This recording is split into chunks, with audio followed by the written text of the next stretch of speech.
ইনকলাব মঞ্চের মুখপাত্র শহীদ শরীফ ওসমান হাদিকে শেষ বিদায় জানাতে শনিবার রাজধানীতে নেমে আসে মানুষের ঢল। শোকে স্তব্ধ হয়ে যায় জাতীয় সংসদ ভবন এলাকা। জানাজা ও দাফনে অংশ নেন লক্ষাধিক মানুষ, যাদের চোখে ছিল অশ্রু, মুখে ছিল শোক আর হৃদয়ে ছিল ভালোবাসা।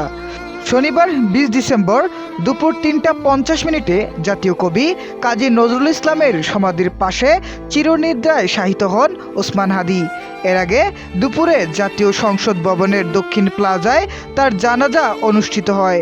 সকাল থেকেই রাজধানীর বিভিন্ন প্রান্ত এবং দেশের নানা জেলা থেকে আসা মানুষ সংসদ ভবনের দক্ষিণ প্লাজায় জড়ো হতে থাকেন। মানিক মিয়া অ্যাভিনিউ, সংসদ ভবনের দক্ষিণাংশের দুটো মাঠ ও আশেপাশের এলাকা কানায় কানায় ভরে ওঠে। দুপুর ২টার কিছু সময় আগে ওসমান হাদির মরদেহ বহনকারী অ্যাম্বুলেন্স দক্ষিণ প্লাজায় পৌঁছালে সেখানে শোকের আবহ আরও গভীর হয়। উপস্থিত জনতার অনেকেই তখন কান্নায় ভেঙে পড়েন। ঠিক সেই সময় সেখানে উপস্থিত হন অন্তর্বর্তীকালীন সরকারের প্রধান উপদেষ্টা ডক্টর মোহাম্মদ ইউনূস। প্রধান উপদেষ্টার সঙ্গে জানাজায় উপস্থিত ছিলেন সেনাপ্রধান ওয়াকারুজ্জামান, জামায়াতে ইসলামীর আমির doctor Shafiqur Rahman, secretary general অধ্যাপক মিয়া মোহাম্মদ গোলাম পাওয়ার, বিএনপির স্থায়ী কমিটির সদস্য সালাউদ্দিন আহমেদ এবং জাতীয় নাগরিক পার্টির এনসিপির আহ্বায়ক নাহিদ ইসলাম সহ আরও অনেকেই। জানাজার শেষে মরদেহ নেওয়া হয় দাফনের উদ্দেশ্যে।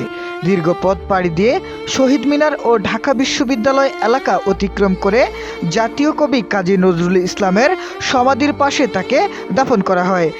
সেখানে শেষবারের মতো হাদিকে চোখের জলে বিদায় দেন পরিবার, বন্ধুবান্ধব ও অনুসারীরা।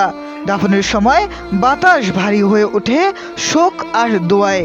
কেউ হাত তুলে মোনাজাত করেন, কেউ নীরবে অশ্রু ফেলেন।